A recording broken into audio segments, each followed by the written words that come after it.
পায়েল সোম কিচেনে আপনাদের সকলকেই স্বাগত। আজকে আমি আপনাদের সাথে শেয়ার করব কিভাবে ফুলকপির রোস্ট তৈরি করবেন। এখন তো শীতকালের সিজন, বাজারে প্রচুর ফুলকপি পাওয়া যাচ্ছে। সেই ফুলকপি বাড়িতে এনে কিভাবে এই রেসিপিটা ট্রাই করবেন সেটাই শেয়ার করব। তাহলে পুরো ভিডিওটা দেখতে থাকুন। চলুন তাহলে শুরু করছি। ফুলকপির রোস্ট বানানোর জন্য একটা মিডিয়াম সাইজের ফুলকপিগুলোকে ভালোভাবে ছাড়িয়ে একটা একটা করে নিয়ে নিয়েছি।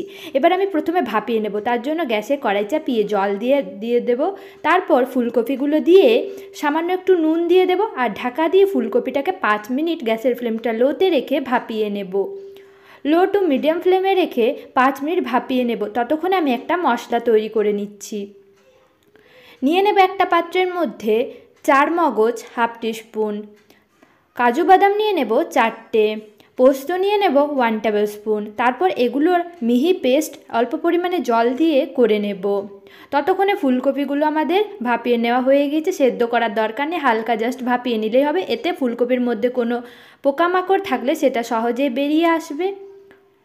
ফুলকপিটা ভাপিয়ে নেওয়ার পর এটাকে জল থেকে তুলে আলাদা করে রেখে দিচ্ছি। এবার গ্যাসে কড়াই চাপিয়ে সরষের তেল দিয়ে দেব 4 টেবিল স্পুন। তেলটা খুব ভালো মতো করে গরম হয়ে গেলে আমি দিয়ে দেব ভাপিয়ে রাখা ফুলকপিগুলো। আর দিয়ে দেব হলুদ গুঁড়ো হাফ টিস্পুন।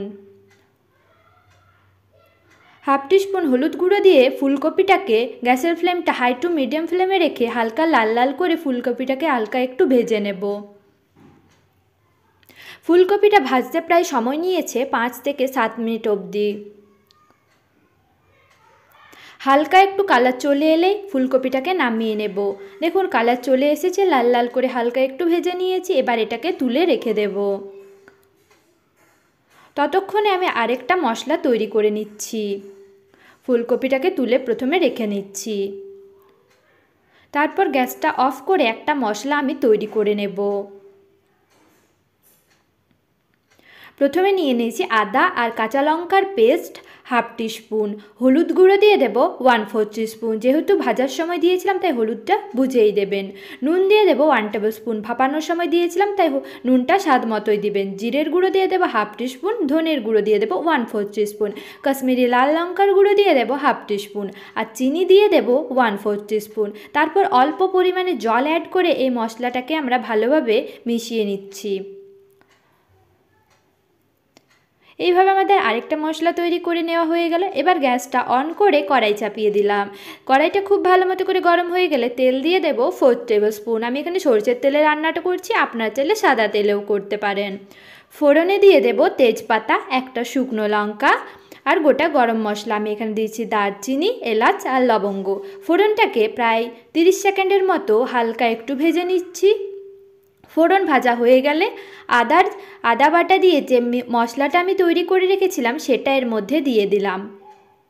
এবার ভালো করে মশলাটাকে একটু কষিয়ে নেব। অল্প পরিমাণে জল দিয়ে দিচ্ছি। এবার মশলাটাকে খুব ভালো মতো করে কষিয়ে নেব। মশলাটা কষানো হয়ে গেলে আমি এর মধ্যে দিয়ে দেব 4 মগজ কাজু বাদাম আর পোস্তর পেস্টটা। তারপর আবারও ভালো করে মশলার সাথে মিশিয়ে নেব। আর মশলা থেকে তেল ছাড়তে শুরু করলে ততক্ষণ অবধি অপেক্ষা করব। আর কিন্তু এখানে কোনো রকমের জল ব্যবহার করছি না। আমি মশলাটাকে ভালো করে কষিয়ে নেব প্রায় 4 থেকে 5 মিনিট পর্যন্ত। আর গ্যাসের ফ্লেমটা মিডিয়াম টু লোতে রেখে দেব।